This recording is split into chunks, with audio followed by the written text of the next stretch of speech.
હવે એમનો સમય પૂરો થયો છે, એમનો ઘોડો ભરાઈ ગયો છે, એટલે એમને હવે રજા આપવાની છે. આજના ગુજરાત જોડો જનસભામાં મંચસ્થ ઉપસ્થિત દક્ષિણ ઝોનના ઇન્ચાર્જ એવા રામભાઈ દળુક, સુરત જિલ્લા આમ આદમી પાર્ટીના પ્રમુખ એવા કેતનભાઈ પટેલ, માંગરોળ વિધાનસભાના પ્રભારી એવા સ્નેહલભાઈ વસાવા, સાથે ઉમરપાડા તાલુકાના પ્રમુખ એવા રણજીતભાઈ, માંગરોળ તાલુકા પ્રમુખ એવા શિરીષભાઈ, સાથે આમ આદમી પાર્ટીના ડેડિયાપાડાના નર્મદા જિલ્લાના ઉપપ્રમુખ એવા દેવેન્દ્રભાઈ, જનરલ સેક્રેટરી એવા દયારામભાઈ, માંડવીથી અહીંયા ઉપસ્થિત થયેલા બેન શ્રી સાયનાબેન, રુસ્તમભાઈ, વ્યારાથી પધારેલા જીમીભાઈ, અખિલભાઈ અને મંચસ્થ તમામ મહાનુભાવો, સાથે આજુબાજુના ગામોમાંથી મોટી સંખ્યામાં પધારેલા મારા પિતા તુલ્ય વડીલો, મારા માતા તુલ્ય મારી માતાઓ, મારી બહેનો અને મારા યુવાન મિત્રો, બધાને ચૈતર વસાવાના જોહાર કરું છું, સૌને મારા નમન કરું છું. સાથીઓ, તમે જોતા હશો કે 30 વર્ષ સુધી ભારતીય જનતા પાર્ટીને આપણે તક આપી અને આજે ભારતીય જનતા પાર્ટીના નેતાઓ જ્યારે આદિવાસી માટે બોલવાનું થાય, એસસી માટે બોલવાનું આવે, ઓબીસી માટે કઈ અવાજ ઉઠાવવાની વાત હોય કે માઇનોરિટી માટે કઈ વાત મૂકવાની હોય, તો કોઈ પણ નેતા આજે બહાર આવવા માટે તૈયાર નથી, બોલવા માટે તૈયાર નથી. આ નેતાઓને એમની ટિકિટની પડેલી છે. ત્યારે આજે ઉપસ્થિત મારા તમામ વર્ગના વડીલો અને માતા બહેનોને કહેવા માંગુ છું, હવે કોઈના સંબંધ, હવે કોઈની શરમ રાખવાની નથી. આવનારી ચૂંટણીમાં તમારે બધાએ ઝંપલાવાનું છે અને એ લોકોને સત્તામાંથી તમારે બધાએ દૂર કરી દેવાનું છે. તમે જ રાજકારણથી દૂર ભાગતા રહેશો, તમે જાહેર જીવનમાં આવવાથી શરમાશો.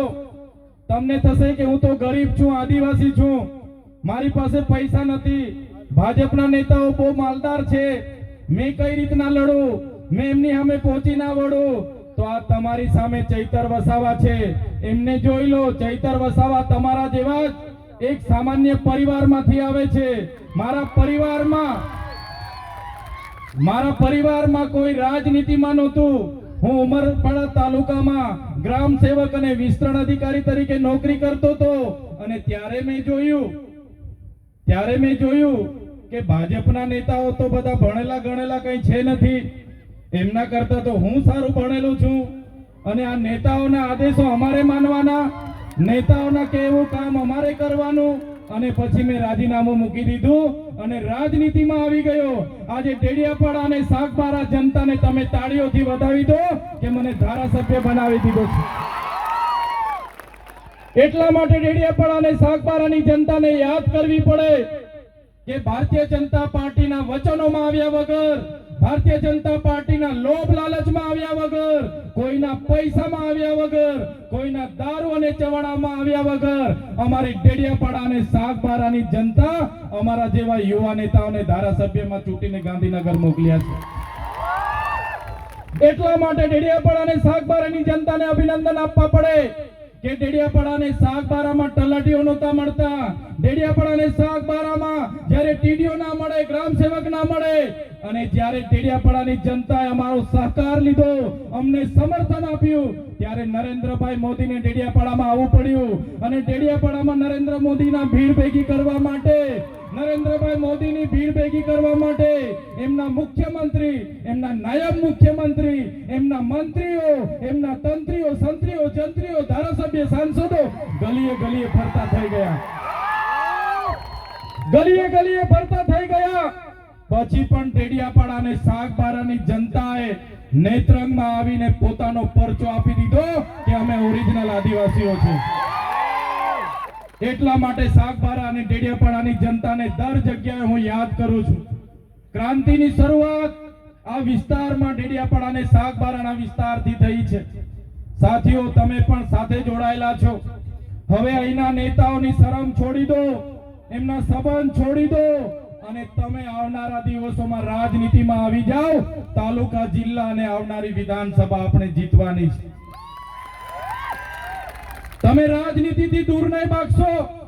તમારા જેવા સારા લોકો રાજનીતિથી દૂર ભાગે છે, ભાજપની શરમ નડે છે, કોંગ્રેસના સંબંધ નડે છે, એના લીધે આપણા પર ખરાબ અને ખોટા લોકો શાસન કરે છે અને આપણું શોષણ થાય છે, આપણી જમીનો છીનવાય છે, આપણા ગામ વિસ્થાપિત થાય છે, આપણું જંગલ અને જમીન પરના અધિકારો છીનવાય છે. મારા સાથીઓ, તમે જોયું હશે આજે વિધાનસભામાં આદિવાસી સમાજના 27 ધારાસભ્ય છે. અમે 1-2 ધારાસભ્ય સિવાય કોઈ આદિવાસી સમાજ માટે બોલવા તૈયાર નથી.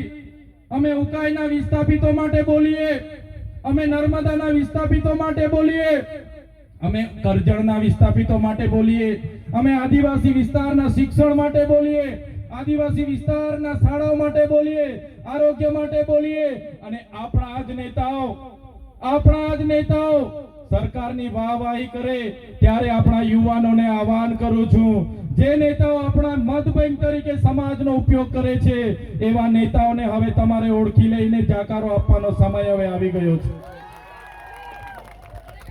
તમે જોયું હશે, આપણા લોકોને ગામમાં રોજગારી પૂરી પડે, દરેક વ્યક્તિને 100 દિવસની મનરેગામાં રોજગારી મળે, એના માટે કરોડો રૂપિયા બજેટ બને છે. પણ કરોડો રૂપિયા જાય છે ક્યાં? એમના મંત્રીઓના દીકરાઓની એજન્સીમાં જાય છે. તમે જોયું હશે, આપણા લોકોને પીવાના પાણી મળે એના માટે નલ સે જલ યોજના બને છે. નલ સે જલ યોજનાના કરોડો રૂપિયા વપરાઈ જાય છે, પણ હજુ નળમાંથી પાણી નથી આવતું. પૈસા જાય છે ક્યાં? એમના ધારાસભ્ય, એમના સાંસદના ખિસ્સામાં જાય છે. નળો તો બધા ઘરે બેસી ગયા છે, પાઇપલાઈનો બધી આવી ગઈ છે, પણ નળમાંથી હજુ પાણી આવ્યું. પાછળવાળા બોલતા નથી. પાણી આવતું હોય તો કહેજો ભાઈ. પાણી આવતું? ત્યારે આદિવાસીઓના બજેટમાંથી આજે આ લોકો વિકાસ સપ્તાહના રથો લઈને ગામડે ગામડે પ્રોગ્રામો કરે છે, અમૃત મહોત્સવના પ્રોગ્રામો કરે છે, ગૌરવ યાત્રાઓ કાઢે છે, આ લોકોની માર્ચ યુનિટી કાઢે છે. એ પૈસા કોના છે? એ પૈસા જનતાના છે. તલાટીઓને, આંગણવાડીઓને, ગ્રામ સેવકોને, નરેગાના કર્મચારીઓને, ડીઆરડીના કર્મચારીઓને, બધા લોકોને ભીડ ભેગી કરવા માટે લગાડી દે છે. ત્યારે આ સરકાર પાસે પોલીસનું એક હથિયાર છે, કર્મચારી એક હથિયાર છે. એમના ઉપયોગ કરીને આજે ગ્રાન્ટો વાપરવાની, તાઇફાઓ કરવાના. પણ મારી જનતાને હું કહેવા માંગુ છું, તમારા બજેટથી, તમારા ટેક્સથી પગાર લેનારા અધિકારીઓ હોય કે અમારા જેવા નેતાઓ હોય, એમને પણ હવે તમારે જાગી જવાનું છે. તલાટીથી લઈને કલેક્ટર સુધીના તમામ લોકો તમારા નોકર છે. અમારા જેવા ધારાસભ્ય પણ તમારા સેવક છે. અમને પણ પગાર તમારા ટેક્સ માંથી મળે છે. કોન્સ્ટેબલ થી લઈને એસપી સુધી, ડીઆઈજી થી લઈને આઈજી સુધી, તલાટી થી લઈને કલેક્ટર સુધી જેટલા પણ અધિકારીઓ છે એમનો પગાર તમારા ટેક્સ માંથી આવે છે. એમનો પગાર તમે ચૂકવો છો, અમારો પગાર પણ તમે ચૂકવો છો. જેટલા પણ અધિકારીઓ છે એ તમામ અધિકારીઓ તમારા સાહેબ નથી, એ તમારા નોકર છે, નોકર. અમે તમારા સાહેબ નથી, અમે તમારા સેવક છે. અમને પણ તમારા ટેક્સ માંથી પગાર મળે છે. મહિનો થાય ને અમારામાં પગાર જમા થાય છે, એ પૈસા પણ તમારા છે. અમે પણ તમારા સાહેબ નથી, અમે પણ તમારા સેવક છે.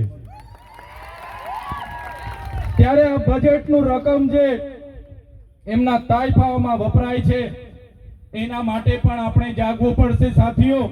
અહીંયા પોલીસના કેટલાક અધિકારીઓ છે, કેટલાક કર્મચારીઓ છે, એમના માટે જોરદાર આપણે તાળીઓ પાડી લો.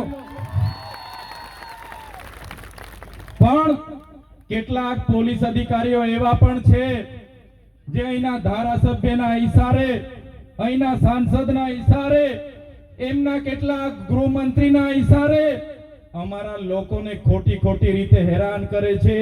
એવા પોલીસ અધિકારીઓને પણ હું કહેવા માંગુ છું, 2027માં અમારો સમય આવે છે. 2027માં અમારો સમય આવશે.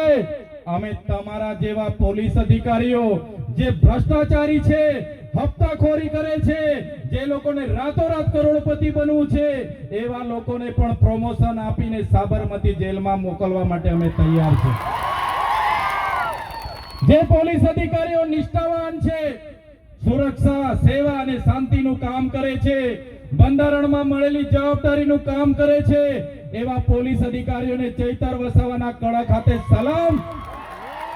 પણ જે પોલીસ અધિકારીઓ અમારા લોકોને હેરાન કરે છે, પરેશાન કરે છે, એ પોલીસ અધિકારીઓને આ મંચ પરથી કહેવા માંગુ છું, અમારો સમય આવવાનો છે અને અપના ટાઈમ આવેગા, એ દિવસે તમારા પટ્ટા પણ અમે ઉતારીને મૂકી દઈશું. તમારા પટ્ટા એ કમરમાં પહેરવા માટે આપ્યા છે, તમારા પટ્ટા ગળામાં પહેરીને ધારાસભ્યની સાથે ફરવા માટે નથી. તમારા પટ્ટા ટોમીની જેમ ગળામાં પહેરીને સાંસદ સાથે ફરવા માટે નથી. તો જેટલા લોકો ટોમી બનીને ગળામાં પટ્ટા પહેરીને ફરે છે, પોલીસ અધિકારીઓ પણ કાન ખોલીને સાંભળી લે, 2027માં તમારી ફાઇલો પણ ખુલવાની છે. અમે દારૂ અને ડ્રગ્સ રોકવાની વાત કરીએ ત્યારે મારા પોલીસ અધિકારીઓ પીવાવાળાને લઈને આવે છે, પીવાવાળાને લઈને આવે છે, બસ પીવાવાળાને લઈને આવે છે. તો બુટલેગરોને કોણ લાવશે? તમારો કાકો. તમને પીવાવાળા દેખાય છે ને વેચવાવાળા દેખાતા નથી. ત્યારે એવા પોલીસ અધિકારીઓને પણ કહેવા માંગુ છું, અમે દારૂ અને ડ્રગ્સ માટે લડીએ છીએ, વિધાનસભામાં પણ લડીએ છીએ અને સડક પર પણ લડીએ છીએ. જે લોકો હપ્તાઓ સાથે જોડાયેલા હશે, ડ્રગ પેડલરો સાથે જોડાયેલા હશે, બુટલેગરો સાથે જોડાયેલા હશે, તો સંબંધ